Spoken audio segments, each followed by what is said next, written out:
What's up, ladies and gentlemen? Welcome back to the channel. My name is ZachGamingDad25, and today we're going to be talking about the wrongful bans, and we had another possible leak. Let's get into it, man. But first, if y'all don't mind, I'm gonna get into some of these YouTube comments because y'all been showing so much love to the channel. It's only fair that I show love back to y'all. First, we got Rah7477. Says everything 2K got rid of isn't bad. For example, the token market was horrible. People would end the year with thousands of tokens that couldn't be spent properly. So I agree, everything 2K got rid of isn't necessarily a bad thing that got rid of it, but the token market, I think it definitely is a bad thing because they got rid of it. Definitely in 2K23 and 2K24, it took a turn for the worse.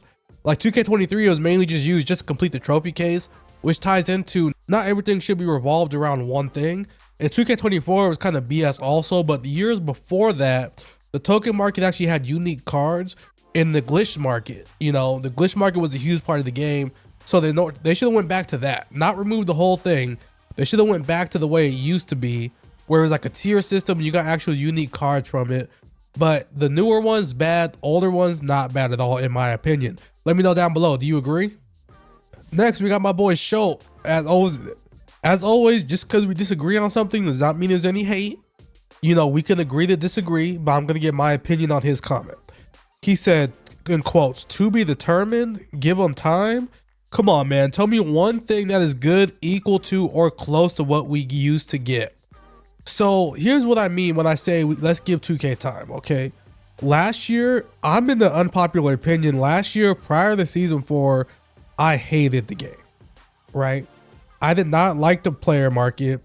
I did not really like the way the game played good, but I didn't like the way they did their content. I didn't like the way that, you know, it was so VC heavy or grind heavy because I'm an in-betweener.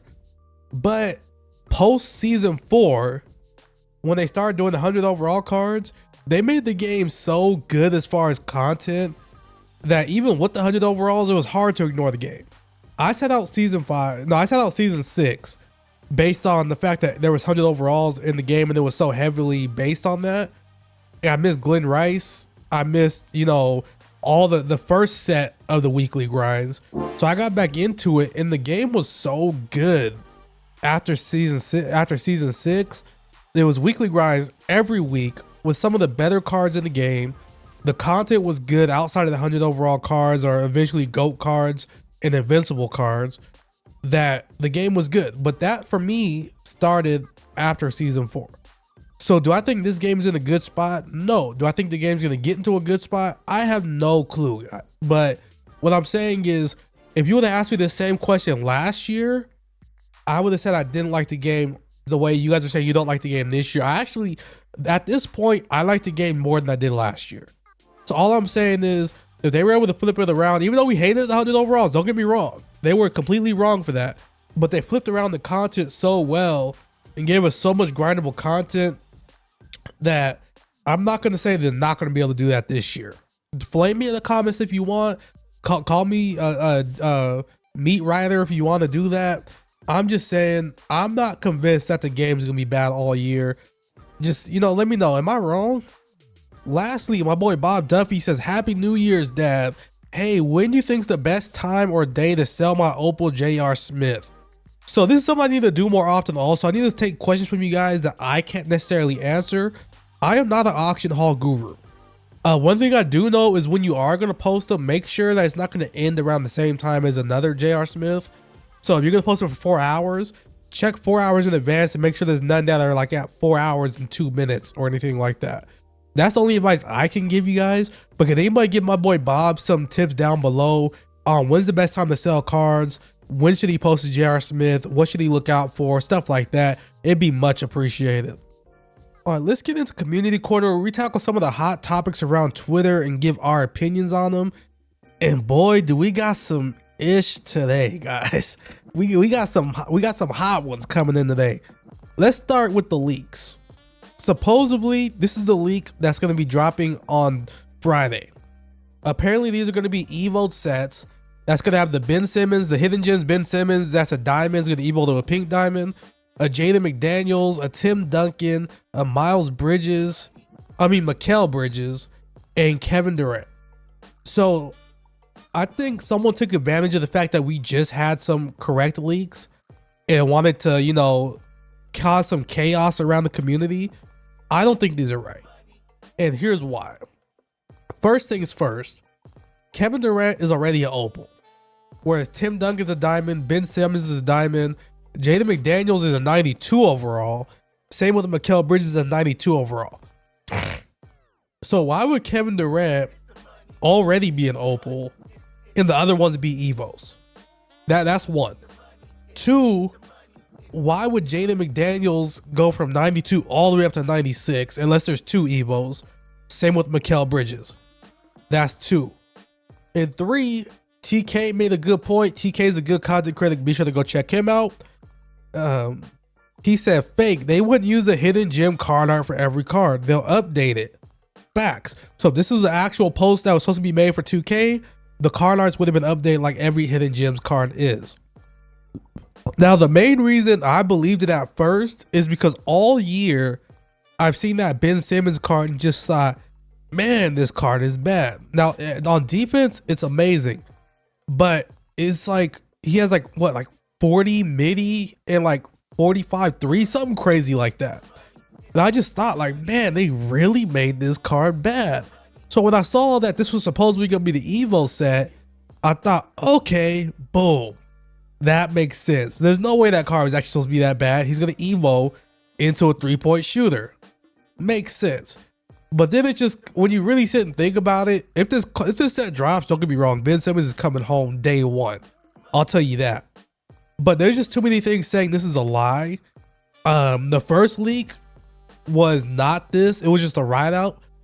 I think someone just, like I said, ran with the narrative. They saw how popping the leaks were last time and said, hey, let's stir some chaos. And the last piece of evidence, which means absolutely nothing to me, maybe it'll mean something to you guys. I'm not smart enough for this. But True Podium, who's someone who was going to bat saying this is true, says, I can see the Evo file linked on the Simmons and JMac would be a crazy coincidence if not. Say he went to some kind of files in the computer game or something. I don't know, man. But Buckets, who does thumbnails, I know he's a really good thumbnail editor. He says, I just checked the files. There's nothing about Evoing. So I don't know what any of that means. So take that 100% with a grain of salt. But I don't think these leaks are real. But you guys will know a couple hours after this video drops. We'll see exactly what is going to come out.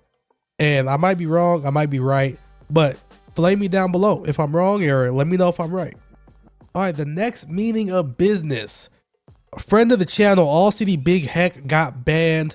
You know those cards I was telling you guys to go in your binder and sell?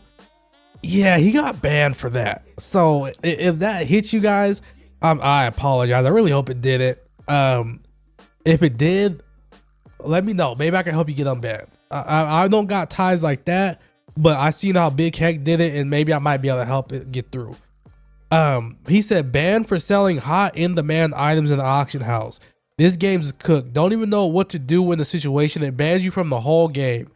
Anyone out there that knows what to do, holler. Guess I'm doing other things on my day off. So essentially, he broke down exactly his thought process selling these cards. So Super Packs came out, which made all the cards in these sets extremely obtainable. But then when Super Packs, they did not have emeralds and golds in the Super Packs. So he had these emeralds and golds sitting in his collections and was like, hey, you know, maybe these sell for something.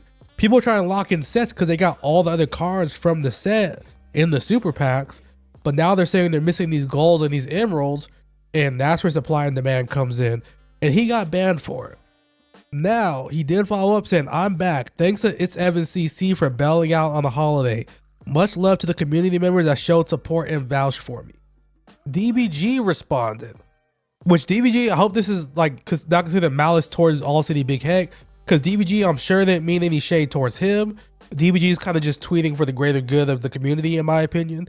He said, so unless you have Twitter following and can get a 2K employee to overturn it, you could get perma-banned in 2K25 for putting up a card for more than 2K deems it to be worth. So here's where I think 2K is extremely wrong for this, okay? 2K created this problem with hidden gems. With hidden gem lock-ins, literally created this problem. How are you going to create a problem and then ban people because of it? So because people are locking in sets, these cards are extremely hard to come by. Because most people that had these cards when the sets were still in packs probably locked in for the hidden gem. Why are people going to go buy them now? To lock in for the Opal hidden gem. You think people are buying these cards just to buy them? No, they're locking in for the hidden gem. So 2K, you created this problem, okay? And this is no shade at Evan. Evan did the right thing. Evan helped, Big Heck out. But Evan is a lot nicer than 2K support. Trust me, I've been through it with 2K support. 2K support will tell you to your face that the permanent ban has to stand and there's no way to come back from it. I've seen it happen. So the fact that 2K created a problem and is banning people for the problem they created. Now, I'm not even talking about the glitch in the game or anything like the Paul George glitch or anything like that. I'm talking about literally they created the lack of supply and they're banning people for it. It's insane, man. It's beyond me. Next, Most brings up another point about previous games and brings up something I totally forgot was a thing. He said, do you guys remember those diamond takeover cards to start the year that we had 2 different ways to grind for them? RNG and agendas? I genuinely believe that was good content and majority hated it. Those cards were good too. Community hated on so many things 2K did that were good, like creator codes. We used to get like 6 to 8 locker codes every weekend with a chance at a pack, and people hated that. It was just a chance. Now we get none. I'm not saying it's entirely our fault, obviously, but the community deserves some blame. His follow-up tweet said they would alternate the long grinds with short grinds. Plus we had the chance to get them RNG, which everyone wishes was back nowadays. But we hated the RNG and they removed it. We hated the players for 50 wins and 100 wins and modes and they removed them. Not the right thing from 2K, and they should have fine-tuned it like you were saying. But unfortunately, negativity is easier handled the way they did. So that's another thing in 2K23 that I completely forgot. There was an Andre Iguodala takeover. I forget all of them, but they were like diamonds, but they were cards that were probably better than the pink diamonds that were in the trophy case. And they were really good cards. You got a chance to pull them after every game, in the door game or the wheel spin or whatever game you played. Or there was a set of agendas to accomplish to get the card. And like he said, people hated them. Instead of fine tuning it, 2K got rid of them. That's a common theme with 2K. I'm not saying they're wrong or right, but sometimes the community needs to take accountability. Not every individual, obviously, because not one individual creates the mass, but we talk so badly about a concept, and then when 2K gets rid of that concept, we get mad about it. Yes, 2K should take the time to fine tune it, but from an outside perspective, it's really a lot easier to just be like, okay, they don't like it. Okay, cool. We won't bring it back. The trophy case, people liked it at first, then people hated it. So 2K said, okay, people don't like it, we'll scrap it. Hidden gems, I think next year, I swear people are going to flame me for this in the comments. I think next year people are going to realize hidden gems was actually a pretty good concept, but they're going to scrap it because people hate it. And people are going to realize like, hey, that was actually a pretty good concept. They could have made some changes to it, like not involved in their lock-ins, but it was actually a pretty good concept. And that goes with everything that we've gotten in the past. RNG rewards. People hated that these RNG rewards are so good. What was his name? Mike Bantam and Billy Knight. Those cards were extremely hard to get and people hated it. But now I think we would kill for something like that. We would kill to have a chance to get an RNG card after every game, no matter what game mode we're playing.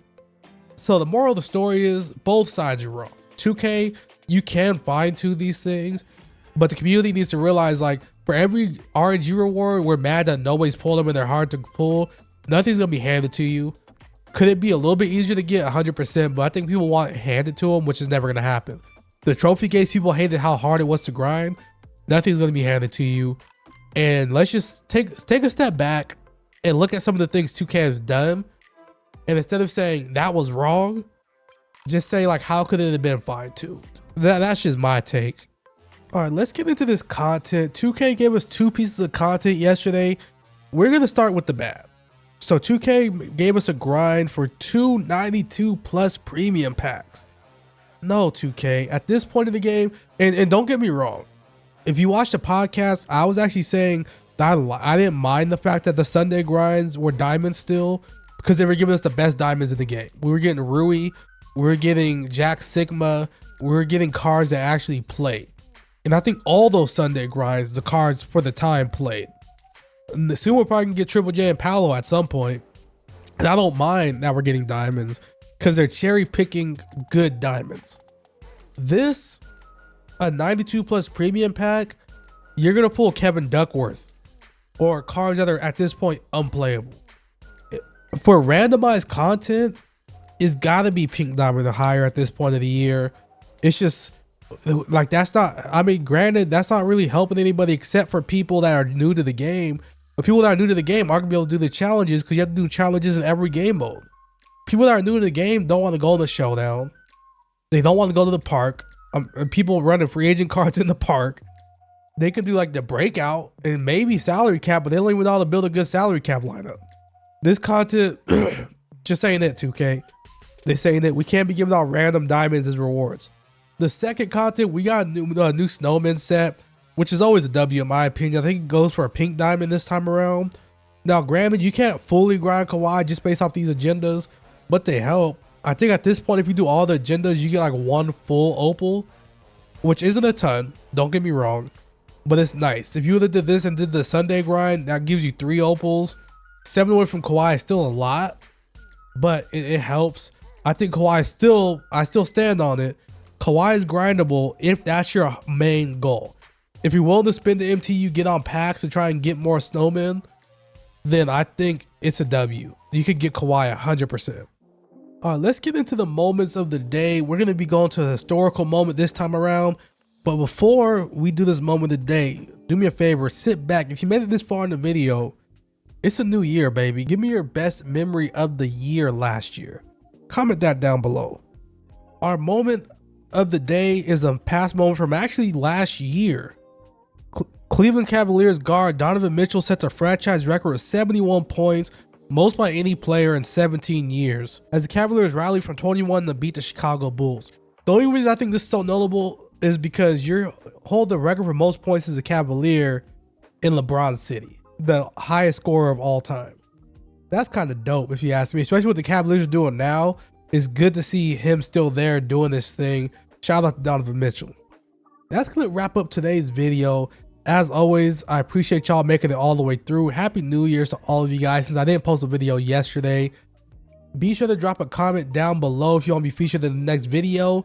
Drop a if y'all don't mind for a second chance to get featured.